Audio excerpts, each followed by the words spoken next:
While Republicans desperately search for a real leader they can all get behind, we hear the name Ronald Reagan being tossed about as the kind of president the right would dearly love to see again. Perhaps, however, to be more realistic, the name Jack Kemp should roll off the conservative tongue. After all, how could anyone not be enamored of a staunch economic conservative who followed the Reagan method, was called a hero for his urban agenda, honestly believed free markets and lower taxes work better than government bureaucracies, and he was a pretty good NFL quarterback to boot. The new book is called Jack Kemp, the Bleeding Heart Conservative Who Changed America. Let's welcome the co-authors, Morton Kondracke and Fred Barnes. Gentlemen, I thank you so much for being with us. Hi. And Morton, I'm going to go ahead and start with you. If Jack Kemp were alive today and was still a force in the Republican Party, what would he say about all the discourse and all the arguing and sniping going on? He would hate it. He was a positive guy. That's the most important. Positive, energetic, optimistic, idealistic, big tent, inclusive, and not a name caller. He was the antithesis of Donald Trump in practically every way except high energy. So I think he would be perfectly appalled. He would want the Republican Party to be concentrating on ideas that would make life better for ordinary Americans. Well, Fred, Morton opened the door here, so I'm going to come to you then because he mentioned the T word, the Trump word, if you will. He did. Would Jack Kemp then believe, as far as you know, your research of him, that Donald Trump is destroying the Republican brand?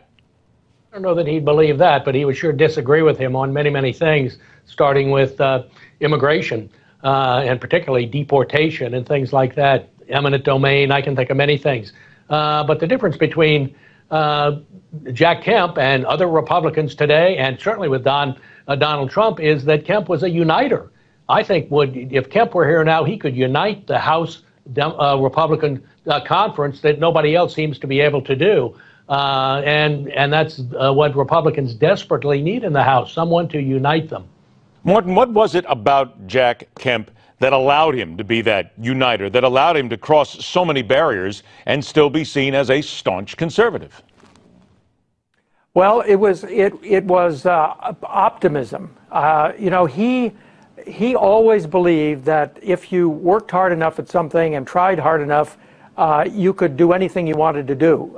He was raised as a Christian Scientist. He wasn't when he was in Washington, but that's part of the thought process of Christian Scientists, that you can do anything you think you can do. And so he did it on the football field. He could be, behind 35-0 in the fourth quarter and tell his team, we can still pull this one out. And when he went to Congress, he was determined that he was going to sell supply-side economics. He had to convince the old bulls who didn't believe in it. He gathered around a gang.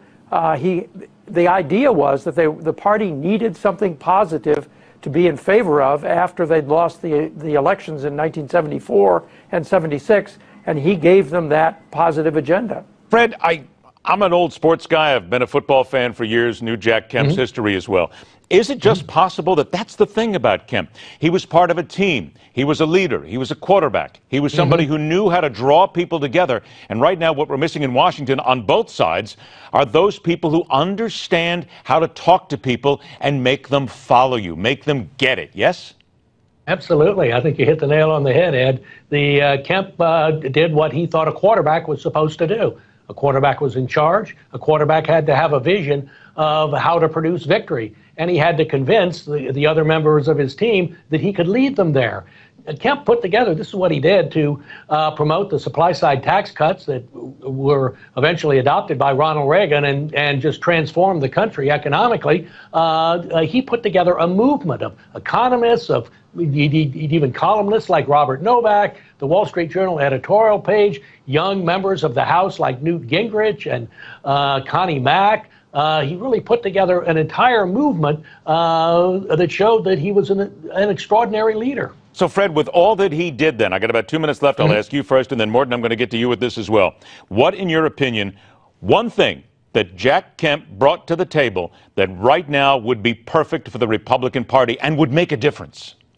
Well, I think the most important thing, I agree with Mort that optimism is nice, but there is one thing bigger than that, And that's an economic solution to our problems of a stagnant economy and people dropping out of the economy and so on. That's what every poll shows. That's what people care about the most. And Kemp had a solution back in 1980. I think the same solution would work now, and that's serious tax rate cuts. Morton, same thing to you. Yep, I completely agree with that. We're in a kind of situation that we were in the 1970s. Not high inflation, but certainly high unemployment and stagnation. And what we need is growth. And Kemp was all about growth, and tax reform is what we need. Both lower rates, but also loophole closing. I mean, the tax code has been loaded up by lobbyists and special interests with all kinds of special breaks that are making the economy inefficient. I only got about 30 seconds left, so Morton, let me ask you something. If Jack Kemp was alive today, and if he was running for president, and if he was on that stage with all those other Republicans, do you think he'd be able to cut through the bull and America would see right there who the real leader is? Boy, I would like to think so, but there's a lot of bull that's going on that you have to fight. I mean, John Kasich is a pretty good. He's not as energetic, he's not as charismatic as Kemp was, but he's pretty close, and he's at the moment pretty far down the list. 10 seconds to you, Fred. What do you think? Yeah, one thing Kemp was, he was dynamic, and he would have dominated these Republican debates. It would have just been great to see him against Donald Trump, because, boy, I can already think of who the winner would be in that one, and the Donald would not be happy. Remind everybody, the book, once again, is called Jack Kemp, the bleeding heart conservative who changed America, and maybe by taking some of his lessons forward, we can still change America for the Republicans and for everybody. Morton, Kondracke, Fred Barnes, gentlemen, thank you so much. Good luck with the book. We'll talk soon. Stay with us, everybody. The fastest 60 minutes in news. The Hardline continues.